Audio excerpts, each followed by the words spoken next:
Testing 1, 2. Let's see what we got. This is going to be a first take. And you can see behind me is the main stage of the Kid Rock Chillin' the Most. What used to be a cruise, but this year was more of a destination here at the Hard Rock Hotel and Resort in Punta Cana, Dominican Republic. This morning, it's Friday morning, May 10th, 2019. I'm Ryan Girardi. Welcome to the AutoConverse Podcast. And if you're listening, you can't see this, but if you're watching, you can see this is quite a makeshift recording setup that I have here. I did bring down my blue raspberry faithful microphone, and I'm doing this right here, vertical style, portrait style, on my iPhone. This is my final morning here. I've been here since Monday. I actually flew down Sunday night, stayed at the West End by the Punta Cana airport, and then Monday headed up the coast to Punta Cana for the Kid Rock Chillin' the Most 10th annual, whatever you want to call it. Like I said, it used to be called a cruise, but this year it's at the Hard Rock Resort. Thinking a lot about the podcast, thinking a lot about you and everyone that's involved with what we do. I got to stand up here. This is extremely makeshift. So I'm in front of the band stage, the main band stage, which is in the center of the resort and the center of the main events over the last 3 nights. Maybe what I should do is sit down. Yeah, let's try that. That works out a little better. Great event. Whether you're a Kid Rock fan or not, that's not the point here. And I'll speak to the Kid Rock brand in a few moments.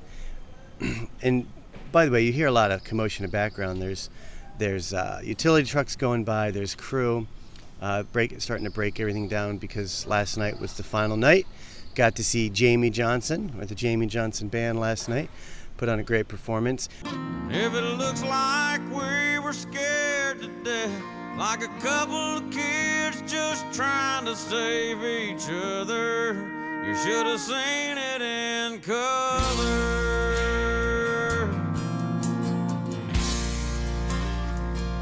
Kid Rock performed the night before and on Monday night as well. 2 performances and 2 different performances.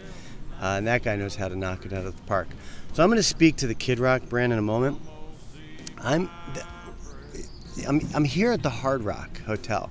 Now, I don't know about you, but when I think of the Hard Rock restaurant, the Hard Rock Cafe, when I think of the Hard Rock Cafe, don't think of a luxury top-class experience. Kind of middle of the road, a little something for everybody.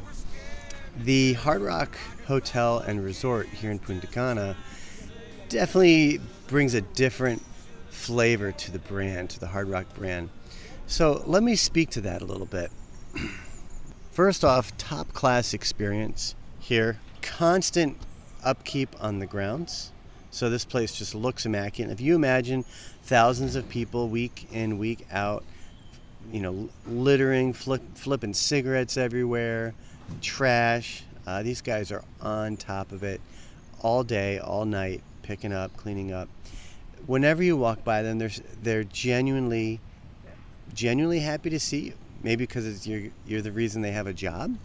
But I think it goes more into corporate development, corporate training, coaching that they have here, helping the crew here, the staff, understand the importance, the significance of consumer-centric experience.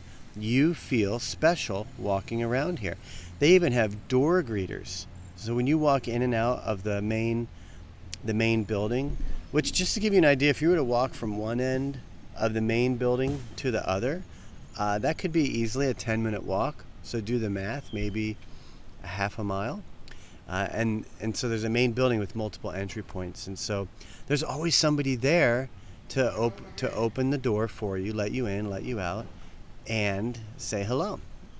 Now, Spanish is the native tongue here. So if you know a little bit of Spanish, it's a great place to practice some of your Spanish. I have loved being able to practice the hellos and good days and good afternoons and the thank yous, room numbers, stuff like that. The locals here love interacting with you in Espanol. And so it's a real neat experience. They just have a mindset here of creating a first-class, exceptional experience from head to toe.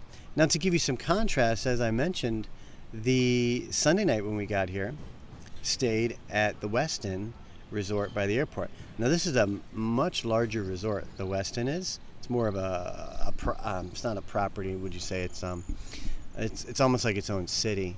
And we stayed at the Westin Lodge. Beautiful place. Beautiful. And very, very much designed to that local flavor. But the experience wasn't the same. When we went to a restaurant, the service was slower. The enthusiasm was lower. The quality of the food was lower. Just an all-around inferior experience compared to here at the Hard Rock Hotel and Cafe. So it goes to show it's not just the local people. It's the brand behind it. It's the organization behind it that's driving that brand experience. Let's talk about brand for a moment.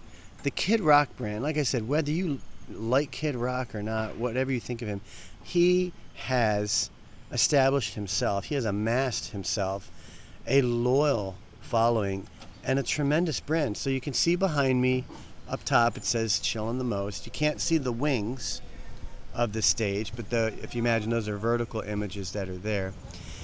Now when you're here, you got a picture, there's probably 3,000 plus people here.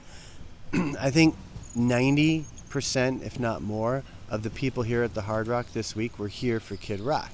So we all have these wristbands on that allows you access to the music. There's all these pools that are around, and one of the pools has a stage where they always had a band during the day. But when you walk around, the brand is so embraced by the people. Hats, like I've got here, T-shirts, memorabilia wrapped around us. Let me tell you, the Kid Rock following comes across as a pretty rough crowd. Lots of tattoos, a lot of facial hair, goatees, a lot of long hair, a lot of cowboy hats, a lot of drinking, a lot of boozing. It looks like a rough crowd. I've been to a lot of concerts. I've never enjoyed being with people so consistently, so effortlessly hanging out here. I'm not full of tattoos. I don't smoke cigarettes, but that's beside the point. The people here are loyal to the Kid Rock experience. They just want to have a good time. Everybody here wants to listen to music and just be themselves and be free. Yeah, there's a lot of cussing going on. There's a lot of shenanigans going on, but it's all for fun. The first day we're here, right here on the main stage, we got together for a group photo, and Kid Rock refers to us as the dysfunctional family. So it was the dysfunctional family photo, and we all got together for that. There's a merch store to buy Kid Rock merchandise. I have my share of that. Went and looked. Didn't actually end up getting anything this time. But again, the brand there's a culture here within the Kid Rock family. These are the people that are loyal, so loyal to Kid Rock, almost to a cultish following. Take it or leave it. There's borderline a cult experience here with some of these fans.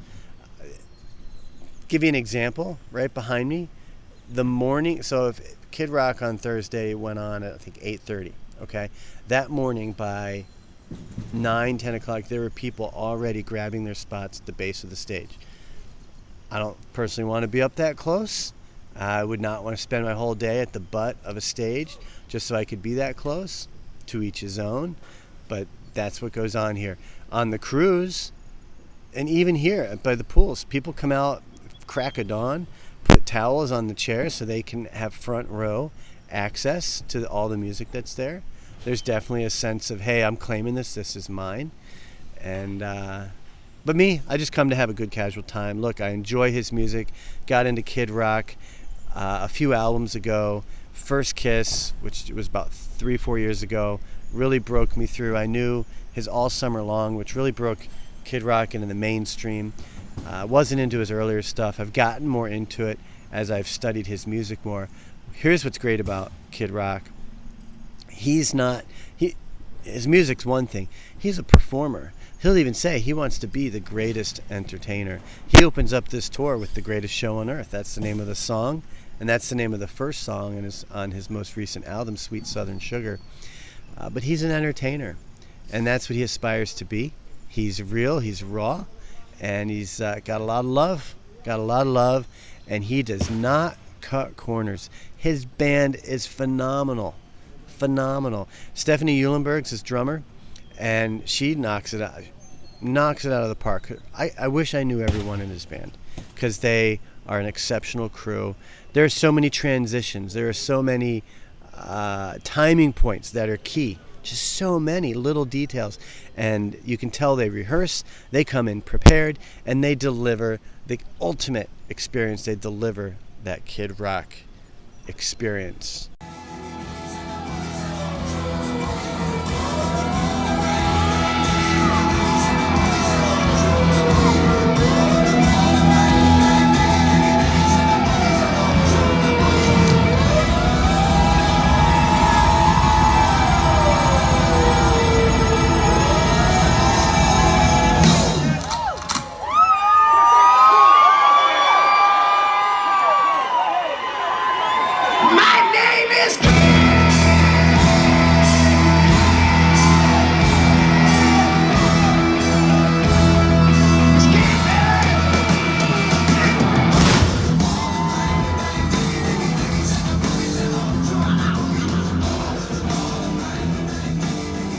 So, okay, I am keeping it short partly because I am on battery, storage, it's hot, it's noisy.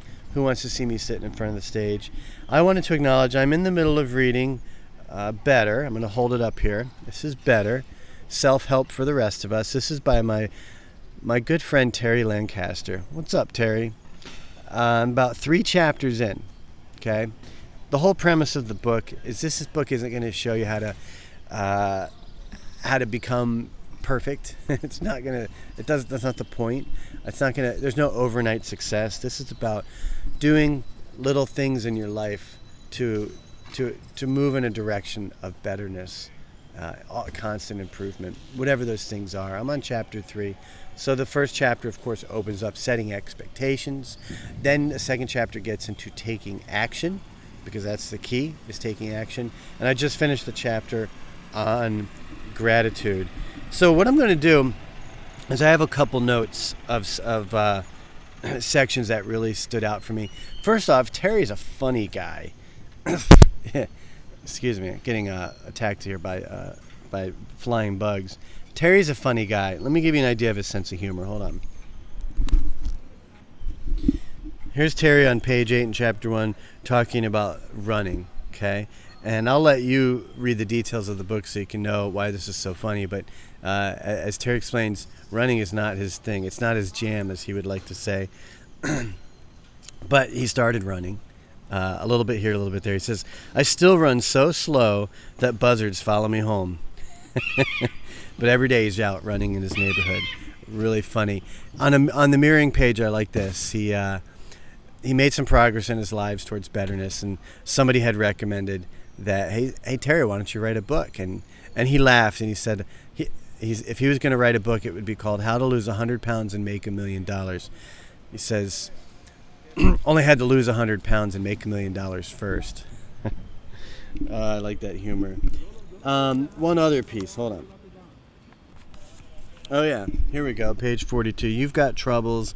I've got troubles. We've all got troubles. Traffic sucks. Working for a living is not as much fun as it sounds like. Your kids are annoying and your dog smells funny. Or is it the other way around? All right, there you go. So what I'm going to do is keep this a little far. What I'm going to do is every time you set up for a podcast, I'll put some excerpts in from this book or whatever I happen to be reading. Hey, listen, really appreciate everyone that tunes in. If you like the podcast, again, the AutoConverse Podcast is about how we're connected and the way we get around. That's a really broad range of subject matter that we can explore. So the guests we bring on, from the companies that they represent to the people and the personalities, all that we bring on, what we want to focus on are the things that connect us and help us get around. So that's why it's called mobility and connectivity. And we really want to grow what we're doing and evolve what we're doing. So I'm heading into season 4. Okay, we've been at this for a whole year. We're heading into season 4. Look for us to do some new, inventive things. Whether it's the show structure, the guests, the subject matter. Look for us to do some new and exciting things here on the podcast. I'm going to let that go by. So again, look for us to do some new, inventive, exciting things here on the podcast.